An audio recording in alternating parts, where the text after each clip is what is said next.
got so motherfucking design on right now. Bring it down, bring it down, bring it down. I got 3 old guys to Bismillahirrahmanirrahim. Assalamualaikum warahmatullahi wabarakatuh. Waalaikumsalam warahmatullahi wabarakatuh. Suaranya mana pada masih lemes ya? Bilang lagi ya. Assalamualaikum warahmatullahi wabarakatuh. Waalaikumsalam warahmatullahi wabarakatuh. Oke, terima kasih kepada para klien yang telah hadir di sesi bimbingan konseling ini. Tak kenal maka kata sayang ya, udah kenal nggak sayang ya. Dari itu kita kenalan dulu ya, teman-teman udah saling kenal belum? Belum. Baik, kita kenalan dulu dari Mbak ini. Silakan Mbak. Kenalkan, nama saya Nika Tani, ini. Saya dari Tukang Berdial. Jauh sekali ya Mbak. Halo Mbak Duni. Yuk ikut menyapa Mbak Duni. Hai. Terus satunya lagi sebelahnya. Perkenalkan, nama saya Lagi Roswati dari Tukang Berdial asal Bunyadi. Oh Bunyadi. Lumayan ya, nggak jauh-jauh banget. Oke, setelahnya. Perkenalkan, nama saya Femera Syahirina, asal saya dari Cilacap, Jawa Tengah. Halo Mbak Mera. Setelahnya Mbak. Perkenalkan, nama saya Ananda Fatia, asalnya dari Purwokerto. Oh, deket ya Mbak. Halo Mbak Fatia. Kemudian Mbak sebelahnya. Perkenalkan, saya Rianti Widya, kemudian dari Unmas. Halo Mbak Widya. Oke teman-teman, udah saling kenal belum nih jadinya? Udah apa belum? Coba Mbak ini namanya tadi siapa? Mbak ini. Mbak ini. Mbak Jawa. Iya. Oke, sebenarnya udah sering kenal ya. Sekarang gantian perkenalan kita. Udah kenal belum sebelumnya? Belum. Kita kenalan dari saya dulu ya. Jadi kita berdua ini kami sebagai konselor yang akan memandu bimbingan konseling selama kurang lebih 30 menit ke depan. Nama saya Diva Ramadhani, bisa dipanggil Mbak Diva. Dan sebelahnya ini jadi di sini kita akan melakukan bimbingan dan konseling kelompok. Sebelumnya udah ada yang pernah melakukan bimbingan dan konseling kelompok? Belum. Tapi ada yang udah tahu? Belum juga. Oke, sebelum itu jelaskan dulu ya, biar kedepannya lancar. Jadi bimbingan itu kita akan memberikan materi untuk pemahaman kalian, untuk memberi pencegahan terhadap masalah. Jadi kan setelah kalian beri materi ini, kalian jadi tahu konseling. Nah, kalau konseling itu berbeda dengan bimbingan. Kalau konseling itu nanti kalian pribadi menceritakan masalah yang kalian alami terkait bimbingan. Setelah diceritakan, nanti kita bersama-sama. Tidak hanya kita berdua saja yang kita selesaikan. Misalnya Mbak Ji punya masalah ini. Nanti teman-teman saling memberikan masukan gimana caranya, solusinya. Sampai di sini ada yang ditanyakan? Ya. Biar lebih semangat lagi kayaknya bisa sedikit nih ya. Coba ada yang punya SBD kan nih? Ya. Baju ini keren banget ya. Tepuk tangan.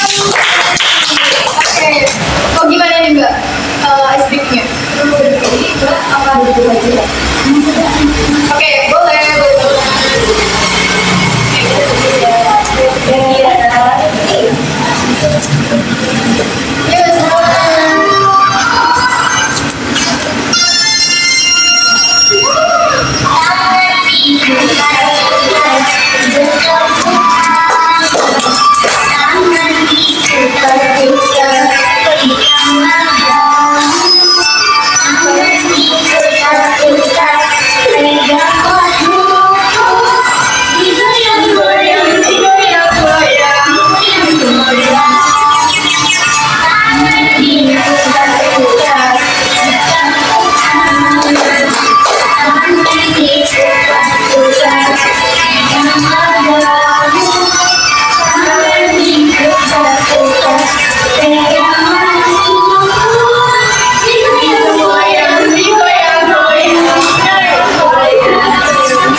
melakukan bimbingan konseling ini, teman-teman bisa simpan HP-nya dulu ya, agar bisa fokus, terus saling mendengarkan, memperhatikan materi. Nanti kalau misalnya ada sesi pertanyaan, kalian bisa menanyakan yang belum jelas. Terus nanti kalau sesi konseling bisa saling menceritakan ya, dan dibantu teman-temannya untuk saling memberikan solusinya. Terus asasnya ya, ini asas yang perlu diperhatikan dalam bimbingan dan konseling ini. Pertama, asas kesukarelaan. Jadi kalian kesini atas kehendak sendiri, tidak ada paksaan. Tidak ada paksaan. Paksaan gak nih? Tidak kan? Yang kedua ada asas kerahasiaan. Jadi aku kalian juga tuh pengalaman itu, terus nanti ada juga pasti bakal ada media sosial yang bisa mengenal. Itu kalian harus saling menjaga rahasia satu sama lain, tidak boleh diceritain. Nanti kalau kita disuruh dari sini, jangan cerita sama tadi aku habis ini terus aku ada di sini jangan gitu ya. Jadi ada saling menjaga rahasia termasuk kita kontrol. Dan ternyata kita itu ada asas keterbukaan. Jadi sebisa mungkin kalian sangat terbuka ya, karena agar kita menentukan titik fokusnya sampai di mana masalah itu. Baiklah, selanjutnya kita langsung aja yang materi, karena jadi di sini kita mau membahas pengaruh media sosial terhadap kesehatan mental. Kalian semua punya sosial media kan? Apa ada yang nggak punya? Punya semua? Kamu aja ya. Nih, selama kalian menggunakan sosial media sosial itu pasti ada pengaruh yang kalian rasakan nggak sih? Ada. Pasti ada kan? Nah, di sini ada jelasan mengenai itu. Berapa media sosial yang bisa mental? Yang pertama, rasa kesepian. Media sosial membuat kita merasa lebih terhubung dengan orang lain, tetapi juga dapat menyebabkan rasa kesepian dan isolasi sosial. Jadi kita kan seringnya main media sosial, jadi kita tidak dapat mengakses sama orang lain. Kita seringnya di kamar, jadi kita tuh kesepian, kita kurang banyak teman, kurang banyak relasi. Lalu yang kedua, depresi. Terlalu lama menggunakan media sosial dapat menyerangkan risiko gangguan mental seperti depresi dan kecemasan. Ada yang merasa kecemasan kalau misalnya media sosial lama-lama? Jangan pernah. Kasih ya. Tidak. Peningkatan resiko gangguan kecemasan. Yang pertama ada social comparison theory. Ini teori tentang perbandingan sosial yang menyatakan bahwa penggunaan media sosial dapat menyebabkan kecemasan dan perbedaan sosial. Kalau misalnya kita lama main gadget, nanti kita akan merasakan pencapaian orang lain nggak sih? Pasti pernah kan? Pernah banget. Kayak waduh jauh banget, terus akhirnya bisa tertinggal. Tapi kitanya juga stay di situ aja gitu, ya kan? Rasa ingin berada di posisi tersebut, tapi kitanya juga nggak punya gerakan, merasa masih di sini aja. Terus ada fear of missing out atau FOMO. Ada yang pernah dengar FOMO? Gimana ya? Jadi FOMO itu rasa khawatir kehilangan atau tidak terlibat dalam suatu aktivitas yang dapat meningkatkan mental kecemasan kita. Dan FOMO disebutkan oleh penggunaan sosial media. Jadi FOMO itu kayak ikut-ikutan gitu. Istilah orangnya ikut-ikutan. Kayak ada tren baru nih. Pasti kita ya keren banget. Ikut-ikutan. Atau enggak ada tempat bagus nih, usaha bagus. Kita ikut-ikutan sampai ke sana. Cuman buat upload di media sosial. Pasti berapa ya? Terus ada self-esteem. Self-esteem itu penggunaan media sosial yang berkelanjutan dapat mempengaruhi harga diri kita secara negatif. Ya kan? Misalkan kalau harga diri kita awalnya tuh jadi kayak lebih terlalu melihat orang lain ya, kecuali kalau media sosial yang kita gunakan itu bermanfaat, dimanfaatkan upload hal-hal positif, ya kan. Selanjutnya, Peran cyberbullying dalam masalah kesehatan mental. Yang pertama, cyberbullying adalah tindakan mengganggu atau menyakiti seseorang melalui media sosial dan dapat mempengaruhi kesehatan mental korban secara signifikan. Ada yang pernah alami cyberbullying. cyberbullying? Kalau bullying, pasti ada yang pernah, ada yang lain. Nah, kalau bullying itu kan istilah yang bullyingnya secara langsung, misalnya di dalam kelas. Nah, kalau cyberbullying ini di media sosial, kayak kita dapat kata-kata negatif, komentar, kritikan. Nah, contohnya apalagi tahun-tahun politik ya, ini kan para calon presiden itu pasti kan dapat banyak hujatan. Nah, itu namanya cyberbullying yang dilakukan di media sosial. Yang kedua, dan anxiety. Korban cyberbullying mengalami tingkat stres yang lebih tinggi, tidak dapat tidurnya, dan mengalami gangguan kecemasan. Selanjutnya, batasi penggunaan media sosial. Batasi penggunaan media sosial dapat membantu mengurangi kemungkinan menjadi korban cyberbullying dan meningkatkan kemungkinan terlalu banyak memeriksa penerimaan sosial. Dan jadi kalau tetapnya mau tidur, ada nggak yang mengharapkan tidur? Misalnya tidur malam-malam cuma karena scroll gitu, akhirnya pasti kan tidur yang tidak cukup penggunaan media sosial di saat tidur membuat kita sulit tertidur atau pola tidur kita jadi berantakan, ya kan, kacau banget. Tengah malam pada baru tidur, tapi cuma karena media sosial ya udah sih ya. Terus yang kedua, waktu yang hilang. Waktu kita pasti ya, waktu yang habis akibat media sosial dapat mengganggu pola tidur kita dan memperburuk kualitas tidur. Ada nggak yang kalau kalian kalau main media sosial itu biasanya berapa jam? Sejam 2 jam kurang lebih. Wah, Dalam 24 jam ada 24 wah.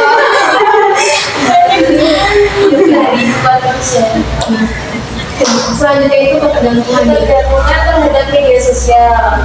Gejala yang umum terjadi dan menjadi tanda-tanda kecanduan media sosial adalah kecanduan sulit berhenti, sulit berkonsentrasi, dan sering cemas. Pasti kalian sering memikirkan udah tentang kecanduan. Kalau nggak pegang HP itu rasanya beda pulang. Lalu memicu banyak faktor yang dapat memicu kecanduan media sosial seperti rasa kesepian, tekanan emosional, dan kebutuhan untuk sosialisasi. Yang ketiga, penggunaannya. Dari penggunaan media sosial beberapa jam sebelum tidur, kita batasi waktu dan hindari penggunaan media sosial saat sedang bekerja atau kuliah. Tindakan pencegahan yang bisa dilakukan ini lagi intensif, ada periksa frekuensi penggunaan, yaitu periksakan seberapa sering kita menggunakan media sosial, terus seimbangkan ya dengan minimal sebelum kita main media sosial tuh ada tugas yang sudah diselesaikan. Jadi pas kita lagi main media sosial tuh jadi kayak setidaknya kayak self reward gitu. Aku udah ngerjain tugas, mau scroll dulu gitu. Kan jadi self reward kan daripada harus jauh-jauh. Biasanya ada yang gitu nggak, main HP-nya tuh ya nanti setelah selesai tugas gitu. Biasanya menunda tugas. Apa? Menunda tugas kan. Terus yang kedua itu moderasi, ciptakan jadwal penggunaan dan batas waktu saat menggunakan media sosial. Hindari penggunaan sosial media ketika sedang berkendara atau makan ini. Apalagi kalau makan bersama ya. Harus zaman sekarang tuh ya kalau udah zamannya media sosial, jadi makan bersama aja pasti fokusnya ke HP. Terus pilihan sehat. Gunakan media sosial untuk berkomunikasi positif dengan keluarga dan teman-teman terdekat yang membangun dan mendukung kita. Hindari membandingkan diri kita dengan orang lain ya.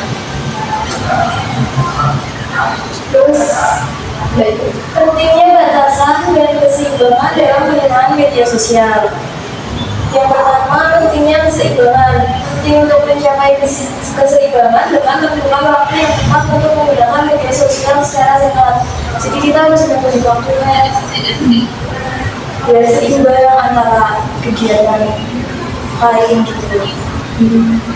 Pentingnya batasan. Penting untuk menetapkan batas dalam penggunaan media sosial dan ingat bahwa itu semua hanyalah alat untuk membantu hubungan dan interaksi sosial yang sebenarnya. Kita harus dibatasi satu jam aja buat main media sosial. Nanti selebihnya melakukan kegiatan lain gitu. Pembahasannya sudah selesai. Kira-kira dari teman-teman ada nggak ada yang kurang jelas? Tanya apa, Mbak Leli? Tadi kan ada yang membanding-bandingkan ya. Iya. Kita emang nggak pernah membandingkan. Cuma kan kadang ada orang tua tuh. Orang tua kan faktor utama dari tumbuh kembang anak kan orang tua. Betul. Nah, kalau orang tuanya sendiri kayak membandingkan gitu, ya nggak dimasukin ke hati. Cuma kan kata-kata orang tua sedikit bukan memarahi tapi kayak menasihati. Oh iya. Apa sih menasihati ya? Kayak jangan buat orang tua yang mengalir pasti kayak setiap hari menasihati biar anaknya benar, biar anaknya kayak bergaul dengan orang baik, kayak sekitarnya baik gitu. Tapi kan kadang ada orang tua tuh yang kata-katanya langsung menusuk kayak membandingkan ya. Nah, kitanya yang nggak mau dibandingkan kayak ini aku udah bisa kayak gini tapi orang tuanya mau yang lebih terus ada temennya emang dianya itu kesatuan tapi aku juga emang nggak bisa ya gimana lagi kayak mau jadi orang lain jadi sendiri juga Jadi tekanan ya. terus Caranya. Tapi orang tua udah tahu seberapa kamu effort dalam memanage waktu, dalam sebaiknya itu sepertinya kurang komunikasi ya. ya Kalau sampai orang tua membanding-bandingkan gitu, ya biasanya kayak gitu. Coba kalau misalnya kita sering-sering meluangkan waktu, sering-sering saling berbagi cerita kesibukan kamu, misalnya cerita, tadi aku kayak, tapi ya seakan gitu kayak memperlihatkan ini sih, tidak memperlihatkan kesulitan, tapi lebih ke aktivitas. Kayak abis ini aku dari tadi aku ada aktivitas ini loh Ma gitu. Jadi kan orang tua juga jadi tahu. Mungkin kalau kurang komunikasi ya otomatis orang tua juga nggak ngerti kita ngapain aja gitu. Orang tua juga ingin komunikasi dengan anaknya kan. Jadi saling membangun komunikasi. Orang tuanya nggak ada waktu. Seberapa sibuk orang tua? Dari pagi sampai sore. Pagi kan kayak orang tua kan ibu rumah tangga biasa ya ibu, terus bapak kan pasti kerja dari pagi sampai sore. Terus kalau ibu kan ibu rumah tangga nggak mungkin kita anak sebagai anak nggak mesti bantu ya, pasti bantu. Cuma ada orang tua yang bilang udah kamu bantu ini aja ini jadi saya berbagi gitu. Nah udah berbagi pasti dari pagi sampai siang. Terus ada yang masak siang semuanya lah ya. Terus dari siang sampai sore orang tua udah apapun gitu sampai aktivitas kita gitu. Mungkin nggak mungkin dong kita kayak ganggu aktivitas orang tua istirahat. Kan pasti orang tua capek jadi sampai malam. Nggak mungkin kita ada interaksi, orang tua juga butuh kayak waktu sendiri, butuh istirahat, butuh nggak mungkin kita ganggu. Paling cuma kayak mau sekedar makan ini kayak sekedar makan, ngomongin kayak ada butuh uang enggak atau apa gitu kan gitu Oh ya, orang tuanya kayak gitu juga. iya Misalnya anaknya ngajak orang tuanya kayak, "Mah mau bikin ya," gitu. Itu kan biasanya dari situ akhirnya cerita, "Oh tadi ada aktivitas apa aja?" Terus nanti kamu aktivitasnya apa, ada ditanya balik gitu. Atau enggak kan weekend juga bisa. Biasanya weekend lebih ini kan, longgar, manfaatin momen bonding dengan komunikasi. Komunikasi itu penting banget ya. Kita nggak bisa menilai seseorang semudah itu ketika kita udah bisa berkomunikasi lebih dekat. Ketika kita udah bisa komunikasi lebih dekat, oh itu jadi paham, oh alasan orang tua kamu bersikap seperti itu karena melihat kamu dari sisinya bagaimana.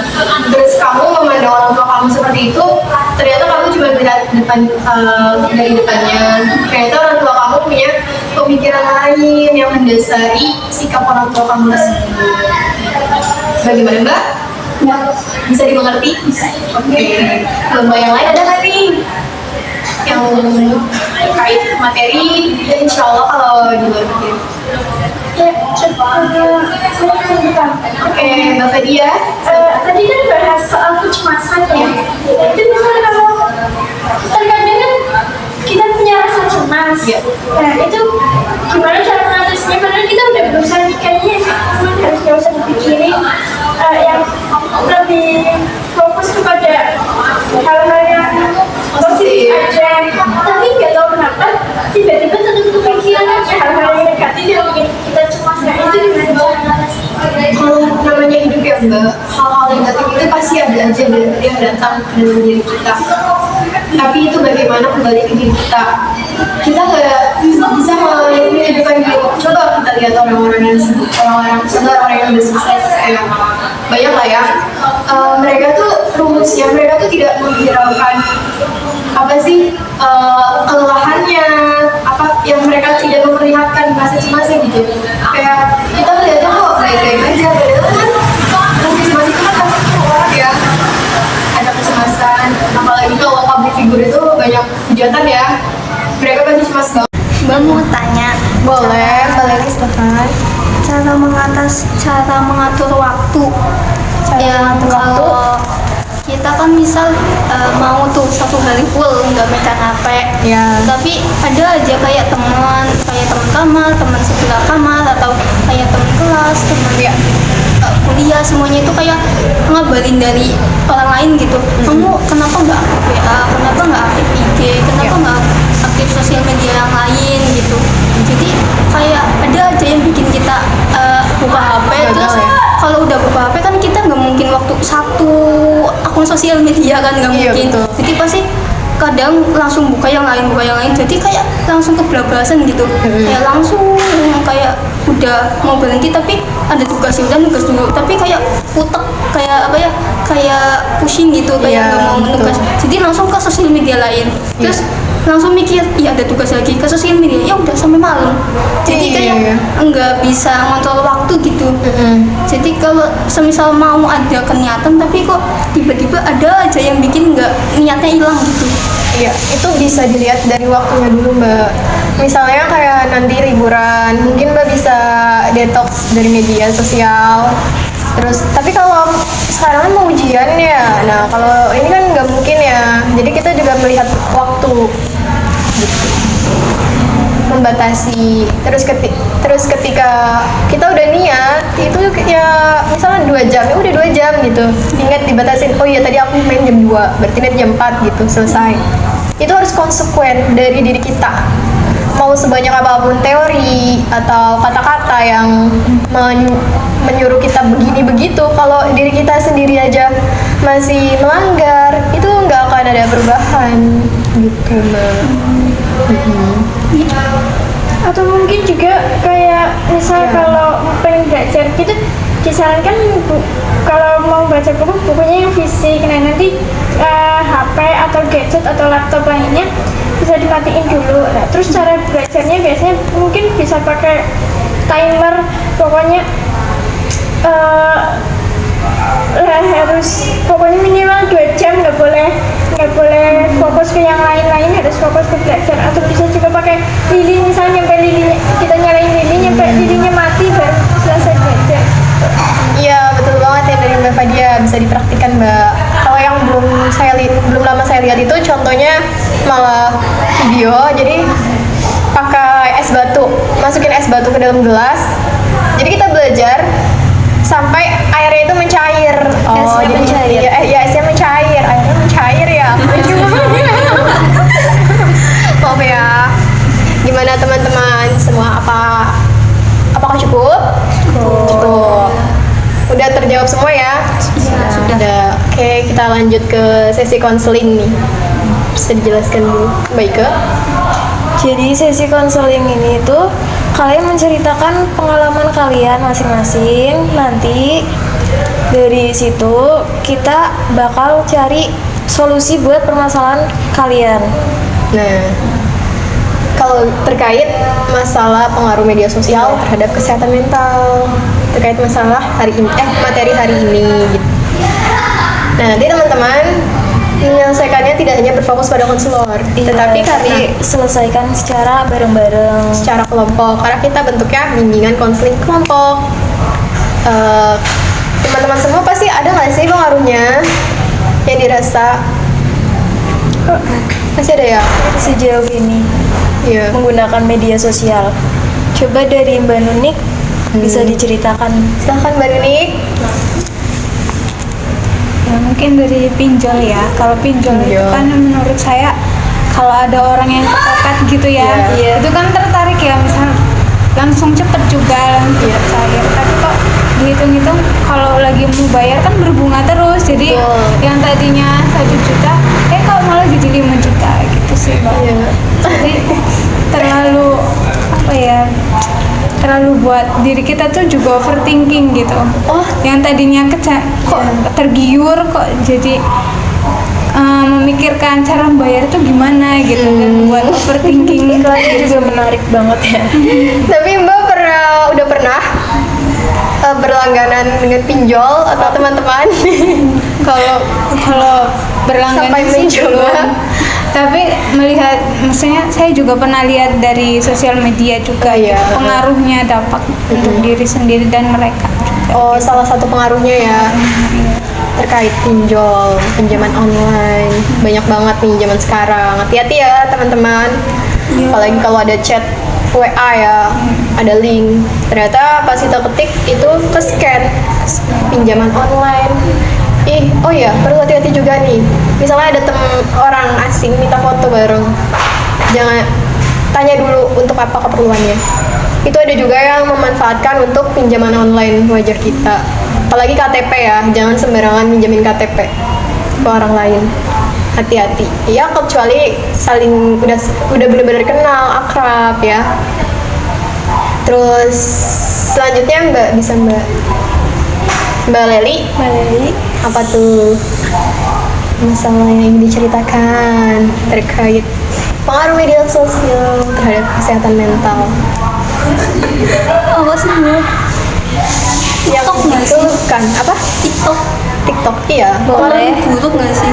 Bagi Mbak Kayak tuh bikin apa? kecanduan. Yang kecanduan. Kecanduannya kenapa? Kayak kalau ada TikTok kayak kita dari pertama ini akun sosial Facebook, Facebook, IG, Iya. Twitter, Snapchat apa ya? Iya, betul. Atau kayak yang lain apa sih? Satu lagi Apa ya tuh? nggak tahu lah satu lagi apa. Iya. Itu ada lagi yang muncul TikTok, kayak TikTok tuh kayak berpengaruh kayak nggak ada yang kayak nggak main TikTok nggak sih di seluruh Iya, betul. dunia kayaknya rata-rata 99,99999% kayaknya TikTok. Betul TikTokers banget. kayak, tapi ada pengaruh baiknya kita berpenghasilan di TikTok. Iya, banyak Iya. banget ya. Tapi sekarang. kayak kalau kita main TikTok kita bikin kayak kalian nggak sih kayak dari misalnya dari berhijab ya kan, Iya. dari kita TikTok FYP semuanya kayak muncul tren-tren baru apapun kita jadi kayak mengikut nanti kita jadi mengikut alirannya Betul. gitu kayak Iya. jadi mau ngikut tren tapi buka hijab gitu. Iya. Ya kan ada kan yang Ya kayak pasti gitu. ada sisi Iya. positifnya. Ya, tadinya yang kayak biasa cuma kayak muncul muka doang kayak Iya. bikin cuma tren kayak muka doang buat disimpan gitu, Iya. cuma buat diri sendiri, tapi tiba-tiba kok asik kayak Anda tuh yang goyang-goyang jadi kayak muka semuanya tapi iya, masih berhijab full tapi body. iya full body cuma masih berhijab tapi goyang-goyang gitu kayak otot tubuhnya kayak kelihatan. pengaruh Jadi kayak sekali ya. bagi saya sendiri pengaruh buruk dari sosial media cuma TikTok Ternyata Yang paling ngaruh TikTok ya. paling. oke, selanjutnya Mbak Merah. Kira-kira yang paling Mbak rasakan yang ingin diceritakan? Boleh. Jadi aku kan pernah ngepost status WA. Iya. Terus ini ya. Iya. Terus kan kayak ada yang komen Gimana kayak tuh? sumo gitu. Nah, terus apa sih kayak setelah di komen kayak gitu jadi kayak overthinking gitu. Nggak bisa tidur lah, terus memikirkan itu lah kayak nggak fokus buat Iya, nulis iya. juga, terus apa sih yang dirasakan tuh nyesek gitu. Itu udah lama apa? Kemarin sih Belum lama ya. lama. Oke, jadi Mbak Mera merasa overthinking nih terhadap perilaku cyberbullying ya. Di komen gitu kan namanya cyberbullying. Oke, selanjutnya Mbak Fadia. Kurang lebih sama sih kalau Iya. soal cyberbullying. Jadi Iya. misal kalau di sosial media, misal waktu itu mungkin kayak kan biasanya saya punya teman banyak nih. Iya. Terus tubuh fisik saya nggak kayak yang mungkin kayak yang lain tuh gemuk-gemuk, maksudnya berisi lah. Sedangkan saya kurus kecil gitu. Biasanya kayak gitu. Ini kurus banget kayak orang nggak pernah Iya. makan kayak apa namanya? Ya pokoknya membahas fisik gitu. Iya. Jadi benar-benar ngaku. Tapi setelah itu saya mencoba kayak dengan menutup komentar atau Iya, betul. kolom komentar biar nggak keganggu. Tapi sejauh ini Mbak sudah merasakan efeknya dari Sudah sih. sudah terbiasa. Ya. Alhamdulillah. Jadi kurang lebih cyberbullying juga ya. Selanjutnya Mbak Widya. Bikin naik turun nggak sih kalau Iya, kayak dari betul. Instagram apa TikTok kan kalau lihat kayak konten-konten yang sedih-sedih jadi ikut ke bawah sedih. Iya. Kalau ada yang kebencian jadi kadang ikut-ikut benci. Iya, Kalau iya. senang jadi ikut senang gitu sih. Jadi bikin Oh, naik jadi turun. moodnya jadi mood swing ya? Swing. Sesuai dengan konten. Oke. Sedih gitu ngatur. Jadi dari 5 permasalahan Mbak-mbak di sini yang benar-benar ingin membutuhkan penyelesaian ini nggak mendalamnya, ingin bisa tunjuk tangan Bapak yang ingin diselesaikan karena permasalahannya itu terlalu dalam gitu. Mbak Nunik atau Mbak siapa? Ayo. Mungkin ke fisik aja nggak sih? Iya. Yang perlu di Mbak lebih dalam kurang lebih lagi gitu. kurang lebih dari Mbak Mera sama Mbak Fadia tentang cyberbullying ya lewat sosial media, ya kan Baike? Iya. Kalau kayak gitu dari Mbak Fadia sendiri menurut kita itu menurut kami sudah bagus caranya dengan menutup komentar. Jangan biarkan dan mengasih ruang bagi orang-orang menyakiti hati kita. Ya, gunakan media sosial. Jadikan media sosial itu sebagai ya kan penggunanya kita. Jadi ya sesuka kita mau post apa selama itu positif. Ya kan? Selama itu masih baik ya kita boleh-boleh aja gitu. Betul. Tapi jangan jadikan kebebasan itu sebagai pelaku bullying tersebut. Mereka pasti beralasan zaman sekarang itu kan kita punya kebebasan bermedia sosial. Alasannya pasti kayak gitu. Ya terserah kita, ya nggak gitu. Setiap sesuatu pasti ada batasannya, betul? Kalau dari mbak-mbak yang lain punya solusi untuk permasalahan Mbak Mera dan Mbak Fadia, alternatif yang biasa Mbak lakukan ketika ada yang membuli lewat Culik lagi. apa di balik? Ya nggak boleh, sebenarnya nggak apa-apa. Balik. Iya, agar Cuma kayak biar dia tahu gitu rasanya gitu. Tapi nggak baik, cuma kayak biar kita plong aja. iya betul, lebih ke mengekspresikan kembali karena sesuatu yang ditekan terus-menerus juga nggak baik. Kita juga butuh keluarin unek-uneknya. Betul. Dari Mbak Widya coba alternatifnya. Dia apa? Amin ya Allah, masya Allah. Mulia sekali ya hatinya Mbak Widya. Gak dapat balasan setimpal. Sesuai Oh, dengan kirain doakan. Boleh ya. Yang penting jangan membalasnya dengan hal yang negatif ya teman-teman. Cukup mengekspresikan, membatasi diri. Jangan sampai itu melukai. Jangan sampai kita jadi sama aja seperti mereka. Apa bedanya kita sama pelakunya? Betul. Terus kayaknya Mbak Widya juga ya butuh ya kayak mood swing gitu, menyesuaikan konten.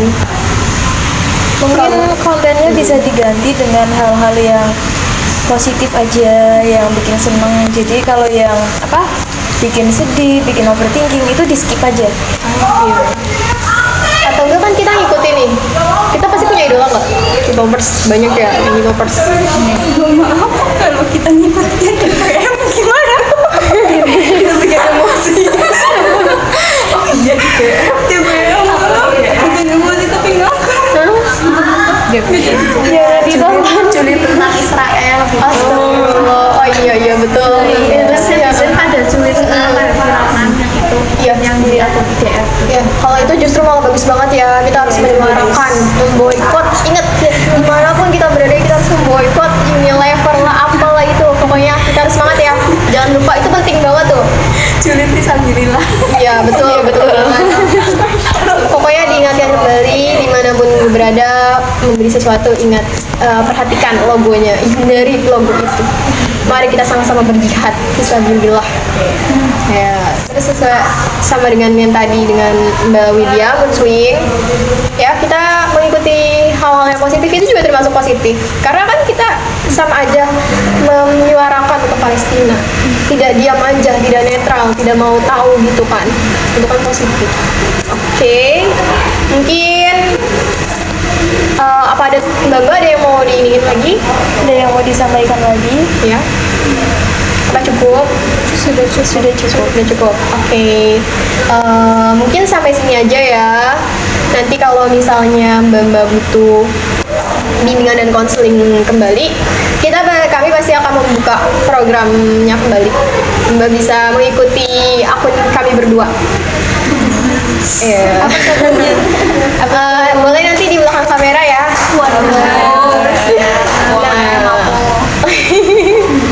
Cepet dulu nggak? Boleh. Kayaknya mahal deh. Iya. Kurangin dikit. Iya, cepet tahu berapa? 50. 100. Maaf. Boleh. Saya jawab, maaf. Gak apa-apa. Itu Jakarta. Oh iya, maaf. Gak apa-apa, tenang aja. Kita enjoy aja ya. Sebelumnya terima kasih banyak ya kepada mbak-mbak di sini yang sudah berkenan hadir meluangkan waktunya. Itu sebuah apresiasi yang besar kepada kalian. Nah, untuk terakhir nih kami mau tahu dong feedback dari kalian tuh Setelah mengikuti sesi bimbingan dan konseling ini, ya apa yang didapat kalian? Coba dari Mbak Widya. Yang pasti tentang ilmu baru ya. Iya, Kita pasti. teman-teman baru jadi kenal. Iya, kenapa? Terus jadi belajar dari pengalaman. Iya, betul. Oke, Mbak Fadia. yang pasti sudah menjawab pertanyaan apa yang setelah saya rasakan akhirnya terjawab, dan saya nanti akan menerapkan di Masya Allah. menerapkannya nanti. Alhamdulillah. Dan saya jadi bisa menyimpulkan kalau tadi kan bahas tentang cyberbullying juga, dan saya jadi bisa menyimpulkan kalau kita itu cuma punya dua tangan. Kita nggak bisa menahan orang-orang untuk membuka mulut mereka atau menahan jari-jari mereka. Ya. Kita hanya bisa mempergunakan untuk tutup telinga kedua kita Ya. dengan kedua tangan kita. Nah, terus sambil tutup mata, terus kita tetap fokus. Oke, makasih Mbak Fadia. Selanjutnya Mbak Vera. Setelah mengikuti sih saya jadi merasa lebih tenang gitu karena sudah cukup Alhamdulillah. ya semua Alhamdulillah. buat konselor. Makasih ya. Selanjutnya Mbak Leli. Gimana tuh? Yang dirasakan? Cukup cover. Ya udah. Feedbacknya ya dapat teman baru, dapat relasi, dapat pengetahuan, dapat pengalaman semuanya. Semoga bermanfaat ya Mbak. Dan terakhir Mbak Nuni. Nah, ya setelah saya mengikuti ini saya bisa mendapatkan jawaban. Alhamdulillah semoga menjawab. dapat ilmu baru, wawasan baru. Amin. Oke, mungkin terima kasih atas feedback dari mbak-mbak klien semua yang sangat bagus, yang semoga bisa dipraktekkan di kehidupan sehari-hari. Baik dari mbak. Baik, untuk sesi konseling bimbingan dan konseling kali ini cukup sampai di sini ya. Terima kasih atas waktunya, udah mau meluangkan waktu